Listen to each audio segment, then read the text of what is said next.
Hello mga lalabs, tayo ay magluluto ng simpleng ulam na naman. Mag-fry tayo ng sandali ng pork slice. Ito ay namarinate ko na ng cornstarch, soy sauce.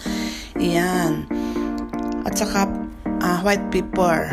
Iyan, ahoy na sandali pag naluto na. At i-fry din natin yung small cucumber. Simpleng pagluto lang yan. Fry sandali bukod sa ginagawang salad ito or kinakain na press or pickles. Yan, pwede din natin siyang i-fry. Lagyan ng konting asin at konting tubig or chicken broth. Yan na siya. Tapos, ibalik natin yung pork slice. Yan. Ganyan lang kasimple ang pagluto ko. Lagyan din natin ng pepper salt or garlic salt. Kahit anong na pantimpla ninyo. Yan, para may lasa.